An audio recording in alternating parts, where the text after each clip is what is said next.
दोस्तों, जीवन में कई बार कुछ घटनाएं ऐसी घटती है जिसके बारे में हम ना ही समझ सकते हैं और ना ही जान सकते हैं।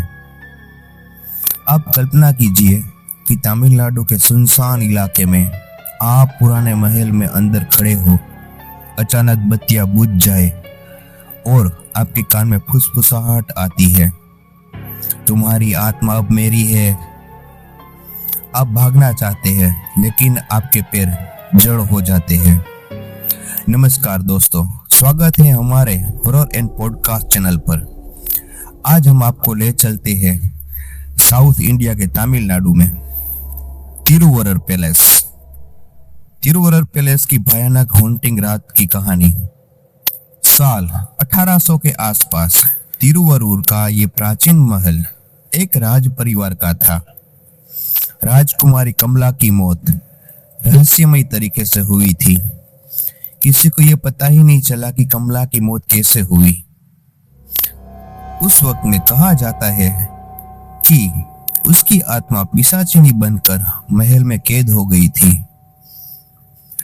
कई परिवार यहां रहने भी आए और गायब भी हो गए।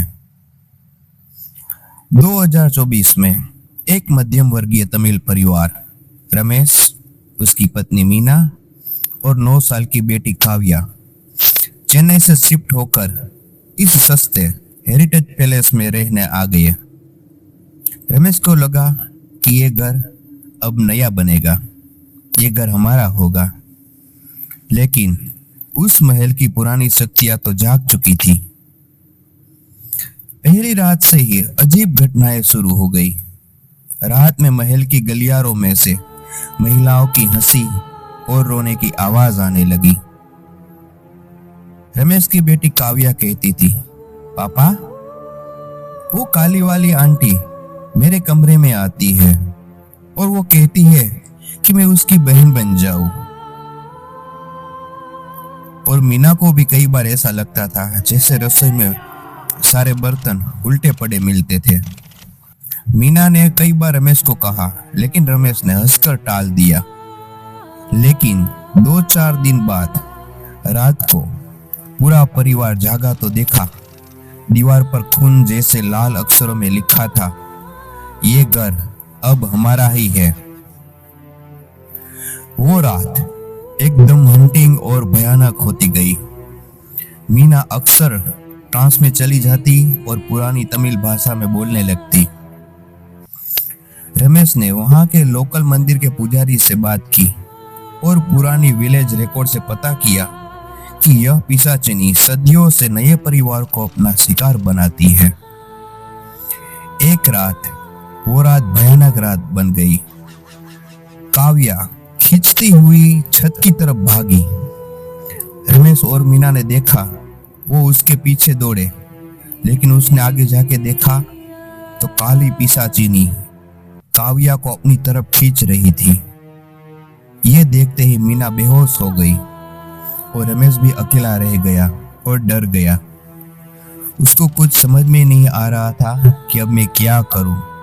रमेश की आंखों के सामने मौत नाच रही थी, लेकिन उसी पल उसे याद आया, बचपन से ही हनुमान जी में उसकी अटूट आस्था थी। उसने हनुमान जी को याद किया, अपनी आंखें बंद की, गले में पड़े हनुमान जी के लॉकेट को पकड़ा और जोर जोर से हनुमान चालीसा का पाठ शुरू कर दिया। जय हनुमान ज्ञान गुण सागर, जय कपि सतिहु लोक उजागर। जैसे ही चालीसा की ध्वनि महल में गूंजी, पिशाचिनी चीखने लगी। हवा में तेज झोंका आया। रमेश को लगा जैसे कोई शक्तिशाली उपस्थिति उसके पास खड़ी हो, मानो स्वयं हनुमान जी वहां विराजमान हो। उसकी आवाज और भी तेज हो गई। पिशाचिनी की काली छाया हिलने लगी, चीखती हुई बैक वाटर की तरफ भागी और महल के अंदर से एक तेज रोशनी निकली। रमेश ने देखा तो काव्या अकेली सामने गिरी पड़ी थी। मीना भी होश में आई। महल की सारी नकारात्मक ऊर्जा एकदम शांत हो गई। रमेश ने महसूस किया भगवान हनुमान जी सचमुच उसके साथ थे। आस्था की शक्ति ने उसे भयानक जगह को शुद्ध कर दिया। अगले दिन रमेश ने महल में हनुमान जी की मूर्ति स्थापित की। आज भी लोकल लोग कहते हैं कि तिरुवरुर पैलेस अब शांत है, लेकिन सिर्फ उन लोगों के लिए जो आस्था रखते हैं।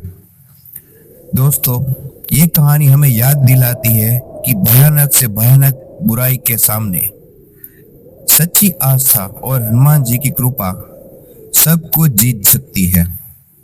अगर आपको ये कहानी पसंद आई तो लाइक, शेयर और सब्सक्राइब जरूर करें और कमेंट में बताएं क्या आपकी जिंदगी में भी हनुमान जी की कृपा ने कोई चमत्कार किया है।